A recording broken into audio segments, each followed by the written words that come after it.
Good morning, everyone. Paul from the Data Storytellers here. Today, I'm here with Henning Von Roon, who's the Head of Technology Practices, Common Analytics Capabilities for TUI Group. Great to have you with us. Thanks for having me, Paul. So just to start with, in a few words, tell us about your professional background, your journey to your current role with TUI. So I initially started, I actually did my business informatics degree, schooling degree in the beginning. So always have been on a journey of IT in the from the get-go. I started as a support engineer really at Miele. Then I went back to study and did a dual study. So half-time studying, half-time working as a consultant in the finance industry, mostly really large IT projects for big data centers. And after a while, I didn't want to travel anymore as a consultant. Actually, my girlfriend found the position at TUI and said, "Look, this is something I think you like." And I did like it, but next day I was meeting my boss. I never really saw at that time, so I wrote my resignation before I actually sent my CV to TUI. And but here I am, nearly 7 years later, over 7 years later, long time already. I started as a business analyst at TUI in the business intelligence team for Central Europe. After a couple of years, I became product owner for advanced analytics and data science. That was about a year. And then we always transform large corporations, you know how it goes. So the position opened up for me to become the head of analytics capabilities, which basically I've been doing for the last 3 years. Now, a little over a year, this changed to my official title, Head of Technology Practices, Common Analytics Capabilities, which is a mouthful. But basically what happened is before this transformation, I was doing everything I'm doing today, but for Central Europe. Now I'm doing it for TUI Group. I'm doing for everybody. And that's a pretty interesting journey. And it's very common of large organizations, right? Where you come in as an analyst and you build the function out, and then there's more people coming on board and you're the most experienced. So you kind of work your way up in that way. I mean, specifically when it comes to analytics, what do you like most about the job and the current role, let's say? The job and the current role, I think there's so many possibilities with analytics. So back in the day as an analyst, I still enjoy it. I like cracking those tough nuts. Those you can't seem to get that data to work for the business questions you have because of the complexity of the business model and things like that. But analytics, I mean, data is in you all. We all heard that before now. Data is so central and you can do so much with it. I think that's a part of my job I really enjoy is enabling. Actually, my role is to enable others. I don't really do analytics myself. My team is only partly doing analytics. We are more a centralized part of a decentralized organization of enabling a lot of others. And for me personally, that makes me happy to see another team thrive and bringing in those millions of revenue because of an analytics product. And that's a good point to bring up because you mentioned that your role is the enabler. Would you say that this is especially within the analytics capabilities role that you're in, is this your only role as the enabler, or do how are you perceived, but how do you perceive yourself? Are you also a data evangelist, a data champion, or maybe some other roles that I haven't mentioned? Yeah, I think it's a mixture of a lot of things. So I think when we start looking at my department I have, there are 4 different teams ranging from the classic data warehousing approach, which sits on top of a data lake.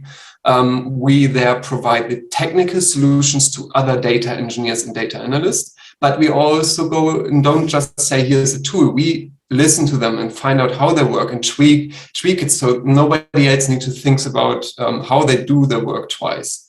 I have a data science team with me who only supports strategic important projects. I have data architects with me who make sure that all these decentralized teams still can work together. And in the end of the day, I'm also responsible for the front-end tools like Tableau we use.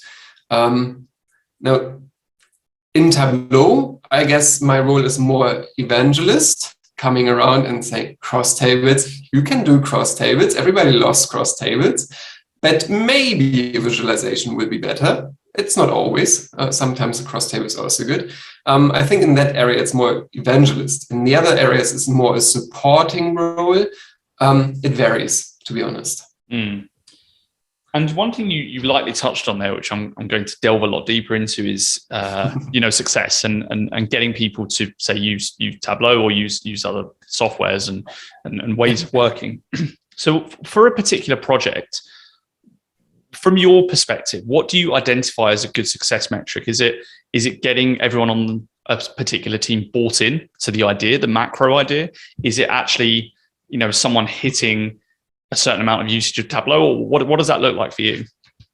Yeah, exactly. So with the senior management in that area, it's about adoption rates for one. So you could go as easy as we have so many dashboards and we have so many users.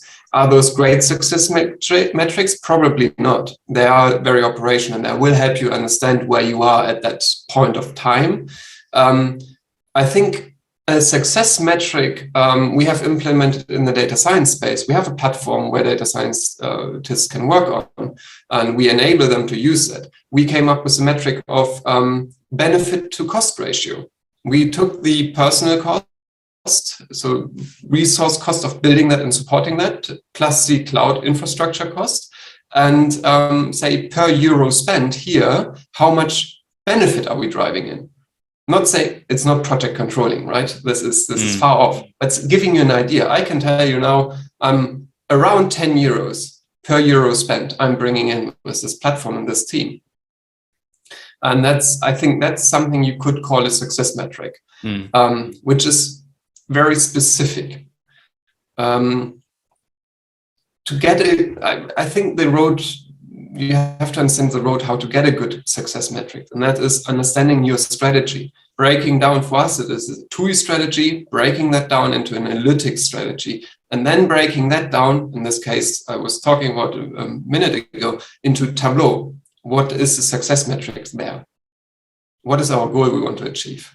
And then you probably have a couple of success metrics, nearly never just one, which is the golden nugget. And that's what everybody's looking for, right? Yeah, no, that makes perfect sense. And you mentioned that one of the projects you were working on was about getting senior managers aware of what goes on in analytics, or that's the way I took it. Maybe I was wrong about with when you mentioned Tableau.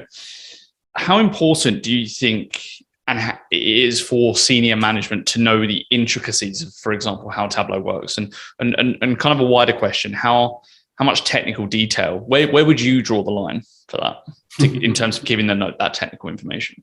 That's a very interesting cultural question as well. We are an international company. I would say we Germans are more prone to keeping on a high level and passing down. I'm not saying that other cultures don't trust their people, but we just tend to go not that deep. Where with my English colleagues, which I like working with a lot, they usually go a lot deeper. So sometimes I get questions from a higher level that they want to know that I usually can't even answer. Where do you draw the line? First of all, it's a cultural question. I tend to say I give my teams the direction. And if they know, they don't have rules, they know the direction. And they have a feeling over time, they have developed a feeling of what is a strategic decision. So we need to involve the head of, and what is a decision we take. And that's a road we usually take. For senior management to understand, they should have a basic understanding of technology and analytics, because we hit a lot of problems, and it doesn't help to just hit us with hammers from top down and say, make it work. On the other side, it really helps to get those, dumb questions. I like to do that in my team as well, to go in, why is it so complex? Why isn't it this way? and it really makes you think of what you're doing is correct. Yeah, this whole the dumb questions one is a really good. I think that if you encourage people to ask dumb questions, that's actually a catalyst for open, positive conversation, and that's a really important leadership quality. And what do you think are the qualities of data leaders who inspire real change and actually are good managers as well? Yeah. So for data leaders, it is definitely a background in analytics and technology. You need to have an understanding there where it's coming from, what is a traditional warehouse, some basics really. You can learn that as well, but you need to want to learn it. And for the rest, it's pretty common abilities. You need to be able to understand the business area. I mean, I spent my time with so many different business areas where the business area I'm spending my time with, they are focused on their area. But I need to be able to understand that problem. Within the data science space, we actually learn quite quickly that the questions the business is asking is usually not that problem question. So you usually tell them, go away with the question, tell us your real problem, tell us how you work, and then we'll understand what your problem actually is. So you need to be able to drive that out. And honestly, be humble. I'm not at TUI to make a career. I'm making my career, yes, but I'm not there for my personal gain. I'm there to bring TUI forward, and taking that way, obviously, I'm coming forward as well. But if you have a type of approach which is a little bit selfless, I would say, I think you are more prone to be liked and your ideas to be listened to. And that works both ways, right? You mentioned that if someone has a business problem, a lot of the time they come to you and it's not what they think is the problem, isn't actually the problem.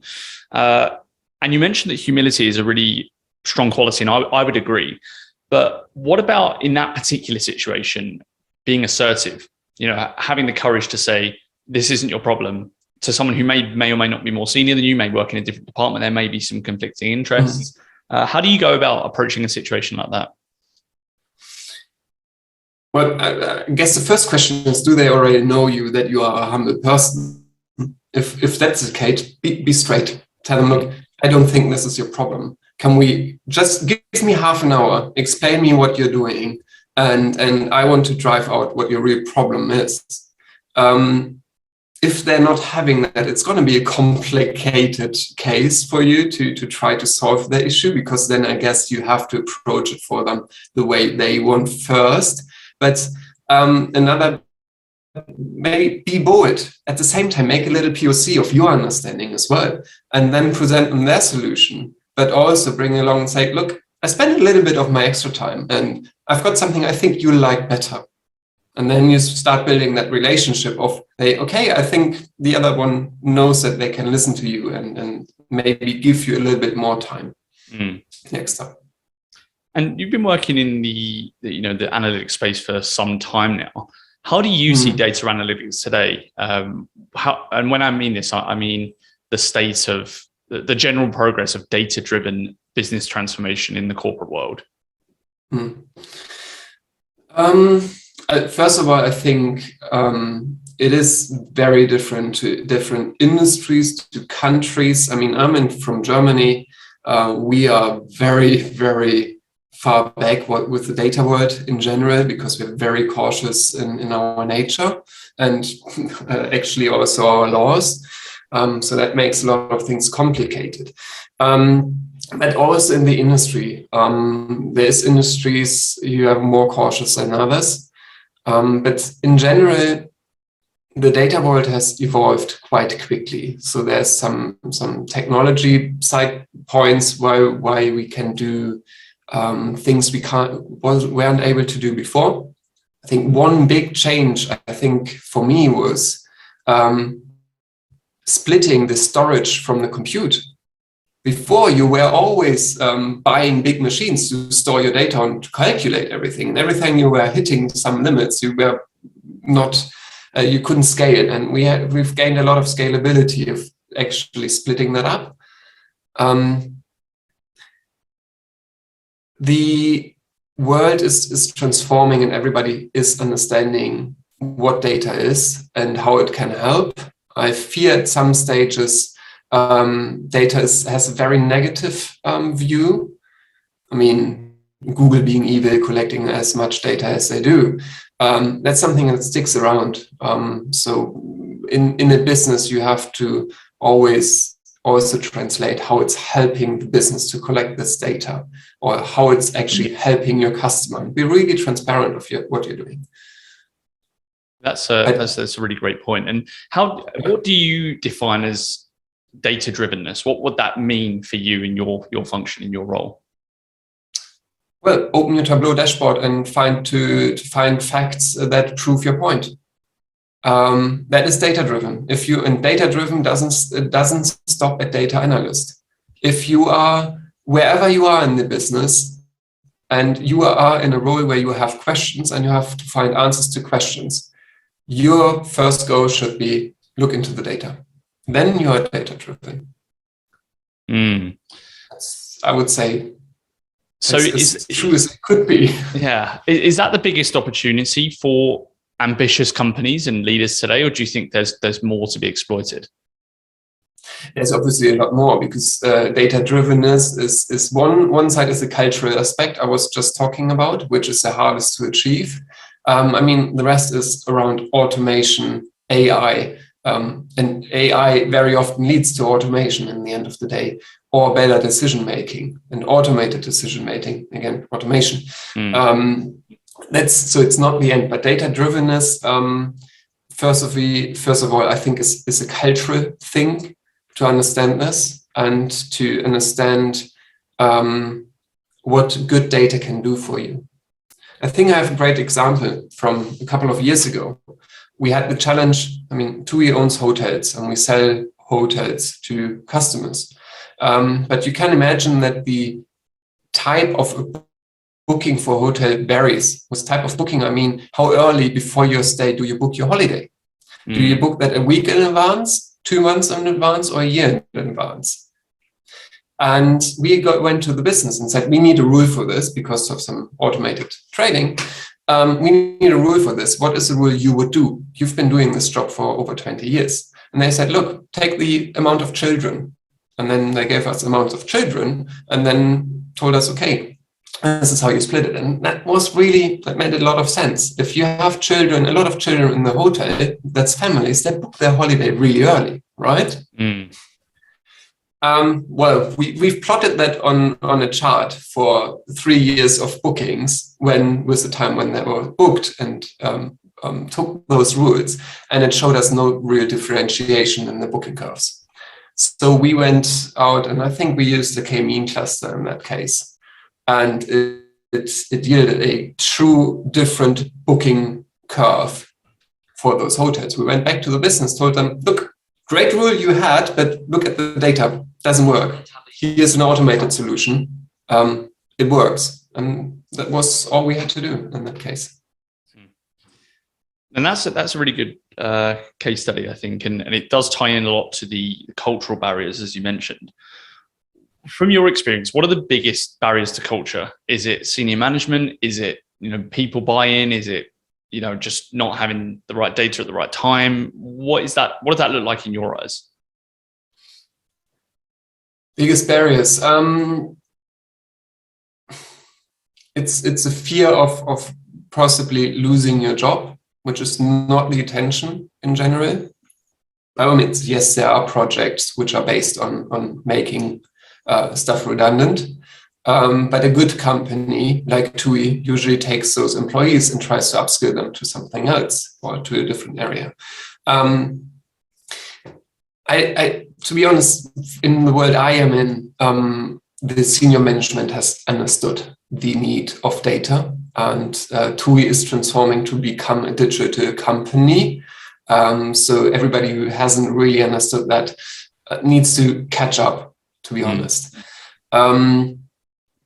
the biggest hurdle are mostly actual technical problems with a huge enterprise and lots of different technologies, that implementing solutions always takes too long and people get anxious. They don't understand it, why it takes 6 months to implement a small solution. And then the projects get downsized and yeah. And a lot of what we've mentioned today do tie into soft skills. You know, if you're scared of losing your job, for example, that is down to an issue of influence and persuasion. What are some of the ways that you use those soft skills, so to say, to build that influence, to actually persuade when you need to? If I have someone who's scared of, I mean, back a couple of years ago, we went to a trading department. They got 16 to 17 reports in an Excel format a week to look at. Some actually also daily. And we went there and said, look, we can improve this world for you. We are going to build one dashboard. And obviously some people were scared because they used a lot of time now, but they then understood. And you had to overcome the fear also with taking them along and explaining what they can do now. In that case was, you will have more time to actually look at those rules you're doing and the trades you are doing. You're going to need less time to understand the different data points, but we are giving you a good tool to make your job easier and you perform even better. So tell us about a time that these soft skills really played into serious business change in your role. Serious business change. I'm going to take Tableau here because we started using Tableau now in June. We signed our corporate deal. We were using a different solution before. And well, time was running. We were about a year away from our contracts expiring, and there was a lot of people not being happy with the solution. So I started influencing around me, asking this question: shouldn't we start looking at a new solution, or at least start negotiation with this company, and so on. Everybody was a little bit scared, but because when this question arose, we were in the middle of Corona. TUI has stopped working at all, basically. And I was bringing up of a $1 million deal, basically, to be done. Obviously, this was more of senior management above me to kickstart it. But afterwards, instead of one central team, my team being responsible, making the selection process, we went out to the most strategic analytics areas and said, look, you're the leader here. This decision has to be taken. We are taking you on the journey. What's your requirements? We've done a 1 month, 50 people POC, 4 different solutions, 1 week per solution. And it was a very comprehensive selection process. And everybody was involved. We had the 7 main areas. We had over 50 users involved. And I think being the moderator, my role was more the moderator there and bringing the people to the table. To not a perfect unanimous decision, by the way, but still, even the ones voting for something else got in line and said, look, it's a group decision. And a big part of your role, I'm sure, is actually building trust and making, convincing people to trust you, especially over Zoom and with COVID and remote working. What do you think are some of the best ways to build and facilitate trust? For one, I think that's not really related to the Zoom question now, but for one, I think, first of all, my approach and our approach is we don't set the tools you have to use. We have a common way and we offer it to you, but we can't force you to use it. That's, I think, the first step. Because when I force something on you, even if it's better for you, you're going to be held back for a second and say, go away. But we come with a silver platter. And tell, we have something great, do you want to try it? And well, first thing I've done for my team when we went to home office was I said to them, book in half an hour a day to have a coffee chat. And guys, don't talk business. You always want to drink coffee anyways. And check in with your colleagues, where they are, what they're doing, I mean, the question of how are you doing, maybe really mean that question. Also, again, a cultural thing of when we Germans get the question, you probably get a true answer. If we are not too aware of the culture of that question, actually. But yeah, try to actually mean the question and spend 5 minutes of that meeting to talk about some private things, what's going on. And the rest is really, I mean, do your job. And if you want to help someone instead of work for your personal own gain, you're going to be trustworthy after a while. And with your role, what do you foresee as like the biggest strategy that you go with? So, for example, how intentional and rigorous are you with things like setting clear priorities and building plans for the team and following roadmaps and doing that stuff as a leader? That's, to be honest, a really, really hard part in some areas because I have a team looking after the enterprise data warehousing technologies we use. They get a lot of questions with high priority because some team plan to do something. Then while doing that in their sprint, they realize they can't do it and they need our support. That's a little bit annoying because they always forget to involve us, right? So there, in that space, roadmap planning is hard. For one, because you always get these priorities in. For the second part, nobody cares, to be honest. Nobody cares. As long as the platform is working, they don't care. If it's not working, everybody cares. So how do you design a vision and a roadmap? You have to do that yourself. So I work with my technology lead to have a vision in place for the team and also to communicate. In other areas, front end tool, everybody wants to use it. Everyone wants to know right now when they are going to get it, how they're going to get it, what's the learning path. So that's, on the other side, really challenging again, because we have a more agile approach of saying, look, we give you the tool, everything you're going to work through, it's going to be messy in the start. You're always going to get challenged. To be honest, vision, I think, is what most leaders struggle with. Vision and roadmaps. And it's a lot easier said than done, right? Build a roadmap. Okay. My last question, I've had a really good conversation today, Henning, and I just want to get your own recommendations and advice that you'd give to leaders in analytics and data. Be humble. That's I would give that to not only leaders, to everybody working. It's more enjoyable working with someone, but in the analytics world, your job is make yourself redundant. If you've done a great job, you can quit and go away. Nobody notices. Then you've done a great job. Don't overcomplicate. Try to make the simplest solution work and then make it more complicated if it needs to be. And to be honest, be brave. Sometimes just build it and apologize later. Excellent. Well, again, Henning, great conversation, some really good insights there. And I hope to have you again on the show soon. Thank you very much, Paul. It was fun.